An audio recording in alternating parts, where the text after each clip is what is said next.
What's up guys, and welcome to today's episode of the career mode series. It's going to be episode 6 and the first match for today is going to be in the Capital One Cup. Now, we're going to be playing Ipswich Town, and this proved to be a bit harder of a match than I initially thought. But guys, if you are looking to purchase any FIFA 14 coins, check out the FIFAshop.co.uk. They're a very fast and reliable source to buy your coins from. All the links be down in the description below, and you can get an extra 5% off using the discount code JACK54HD. So, very early on into the cup match against Ipswich, Depay managed to pick up an injury. Now, you will soon find out how long this injury is going to be. Well, you know how long he's going to be out for, and it is very disappointing indeed. And to make things worse, Ipswich scored, you know, moments later. It was very frustrating, and I felt like I just couldn't get into the match, to be honest. It took me till after half-time to get a breakthrough, and Taylr here, fair enough, with a one touch and then smash into the bottom right hand corner was pretty good. And then,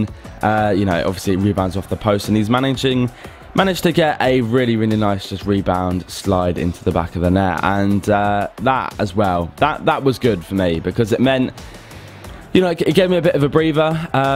But, you know, like footballers do, we make mistakes, and unfortunately that was the worst error I could have possibly made. I seem to be conceding a lot of 90-minute goals at the moment, and it's definitely my problem and not my players' problem. But you know what, we decided to put Mayuka on it to the field, because in recent times he has been pretty good for me. Nothing really happened in extra time as well, so we went straight to penalties, and he scored his first one straight down the middle, which is, you know, alright. But I was saying earlier in other episodes that a lot of the time, whenever you're having a penalty shootout, they do go down the middle. I did stay in the middle, but I forgot to kind of press up so that I would have saved it. But, you know, so that was a bit annoying, but I felt like this was pretty easy to predict. And obviously Ipswich Town, you can't really bank on them scoring every single one, so you're kind of in a prime position to move on to the next round.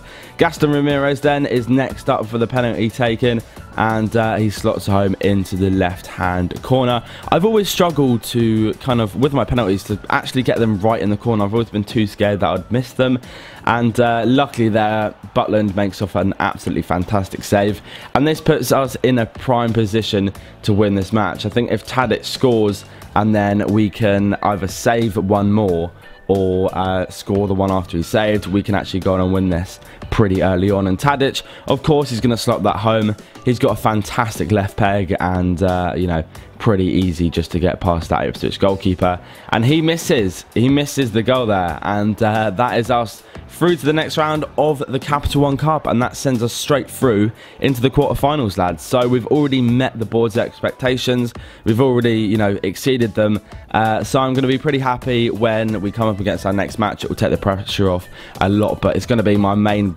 top priority to go on and win that match. So you can see the top teams that are still in there: Arsenal, Manchester City, Man United, Liverpool, so it could be any one of them. Well, actually no, it's probably going to be Liverpool that we come up against, which is going to be really annoying. Anyway, Memphis Depay is out for 3 months. Oh the joy, lads, oh the joy, which was very annoying, and we're definitely going to have to do some work in the transfer window to try and bring a bit more depth to the squad.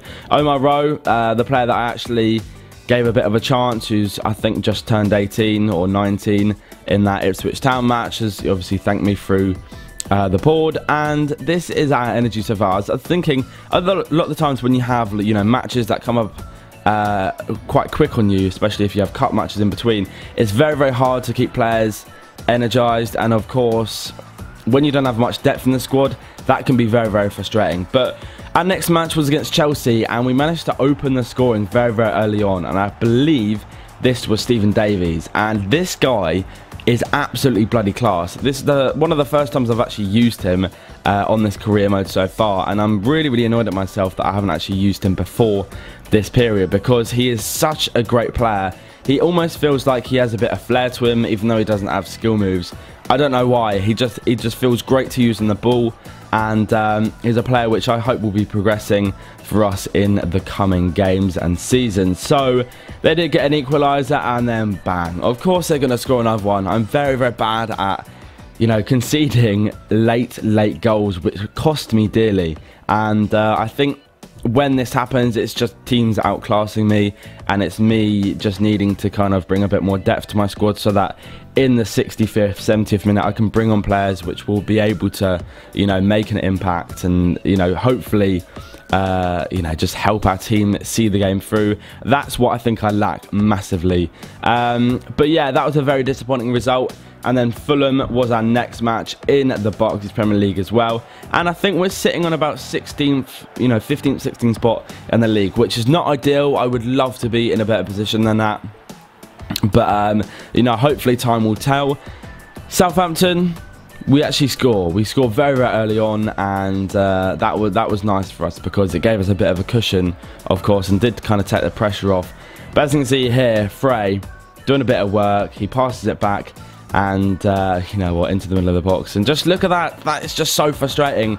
I don't know what Butland was doing. I had my finger on the Y button to try and bring my keeper out to try and grab that, but it just didn't work. You know, they're very, very frustrating for me to concede that. That should have been 3 points, 100%. And going into our final match for today's episode is against Hull City. Now, Hull City are a pretty strong side, to be fair, a pretty strong side, and they show actually quite a bit of grit and determination to kind of get in back into this match when they go down after this first goal. Teqq with an absolutely fantastic goal there, and lovely chop inside and then smashed into the bottom left hand corner. Teqq has been a player which has been a bit hit and miss for me. I feel like sometimes he can be very, very sluggish indeed, but then other times when you really, really need him, he can pull it out of the bag, which is what I like in a player. And look at that goal. I believe that's either Ward-Prowse or Stephen Davies. Just a fucking brilliant goal. Smashed it right into the top left hand corner. And this is what I mean about Hull. You know, they're fighting back. They scored there to make it 2-1, and that is unfortunately for them how the game finished. But I was happy, you know, I got 3 points on the board, back into form, and hopefully we can continue this run into the next episode and for a few more games to come. Just rejecting a few international offers, and please let me know in the comment section below if you can manage a international team whilst you're managing your club. I don't think you can, but I just thought on FIFA there may be a different kind of rule about that. So thanks for watching, guys. Have a nice day. Drop a like if you enjoyed the video, subscribe if you're new around here, and peace.